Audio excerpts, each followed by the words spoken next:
this video is a bit of a combination of a few different days and a few different evenings in the kitchen. We're currently painting all the new panelling and getting some of the skirting painted up. We're going to have the floor fitted in a couple of days, and then we'll fit all that skirting over the top. So I'll give you a quick look around what we're doing. So we've got this lovely, really tall Victorian skirting that Jay's getting painted up. Here you can see the first two coats of the white eggshell paint that's gone on the panelling, and here's that join, which is the door. Work surface has had two coats now. We're going to have one more coat probably in a couple of days, and that should be fine. We've got the oak upstands as well to go around the back. All the sockets are in, and the wiring there for the under cabinet LED lighting as well. I've got a few more units arriving this week. Got a wine rack to stick up in this corner over here, and that will just fill that 150mm gap.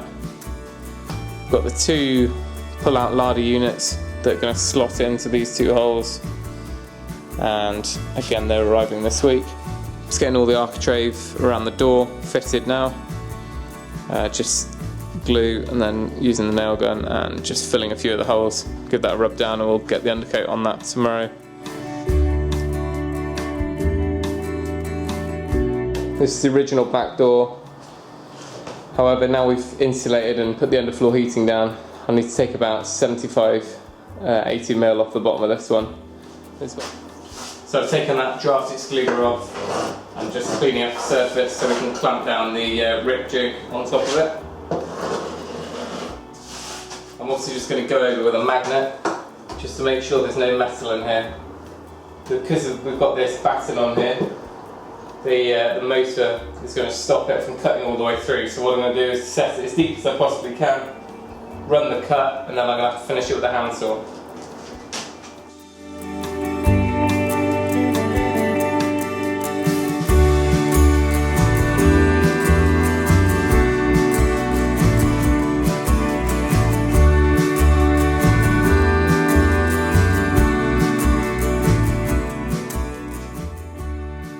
So today we've got our final units delivered. There was 4 or 5 additional units that we didn't have before, which we needed to make sure everything was in place, ready for the granite to be measured up. We've also got the new flooring that's arrived today, and the fitter is going to be here in a couple of hours to fit that. And hopefully, if I get around to it, I'll stick a couple of time-lapse cameras up so we can get a shot of that. We ended up getting the B&Q Cooke and Lewis units. They're as close a match as anything to the oak carcasses that we had, and for the money it wasn't really worth going to a joinery to get any made up. So I'm going to start putting these larder units in now. I've had to trim them a little bit, but they're pretty much to size now. I'm hoping that we can slide it through, and then what we'll do is support it on the back with a little bit of stud work.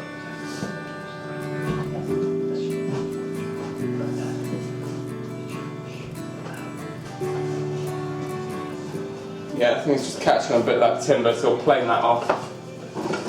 Actually, chisel might for the corner.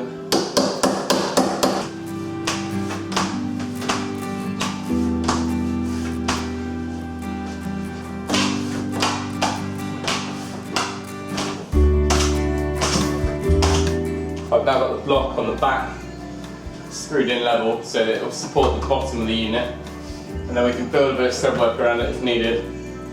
But it's so tight at the front that I think that's going to take a lot of the weight anyway.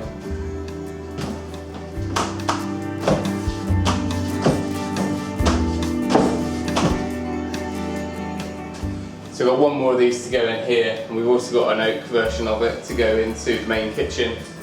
So these are the pull-out systems, and should work really well. It's kind of a nice way to make use of that hidden space.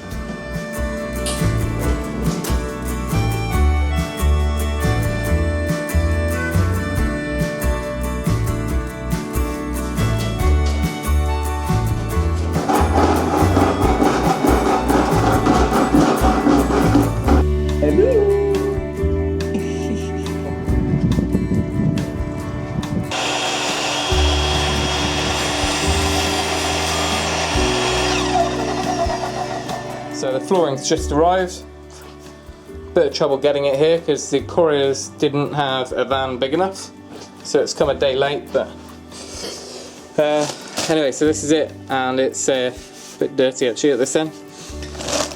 It's a vinyl floor, and we have scoured shop after shop, and this is literally the most realistic and nicest finish we could find out of all of them. In quite a lot of the vinyls you find that this grouting has actually been done in a silver colour, which just looks bizarre. I'm not quite sure why they do that. However, this one's much more of a natural sort of off-white colour. It's got the nice travertine type look to the actual stone effect. As you can see here, they're really nice big stone effect tiles, and they're actually about 50 centimetres long as well. So it's pretty much as real as you can get without going to the full extent of tiling the floor. And what we plan to do is leave the option to tile in the future. So we'll perimeter fix this so we haven't got adhesive all over the floor, and this will just give us a nice practical child-friendly floor for the next few years. I'm hoping it's going to be comfortable underfoot, and also the heat from that underfloor heating is going to come up through it a lot quicker than it would if we had a wooden floor.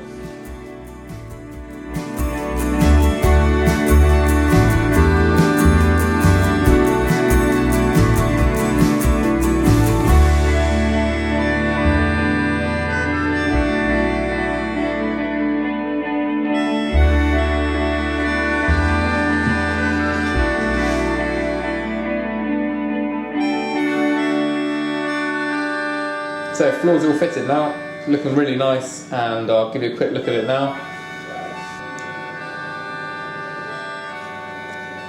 And here's a little look at the skirting. Just placed a piece there to give us an idea, with silicone along the bottom once it's all fixed in place. So it's really brightened things up in here, and by the time we get all the granite work surfaces on and the plinths below the base units, it's going to start taking shape.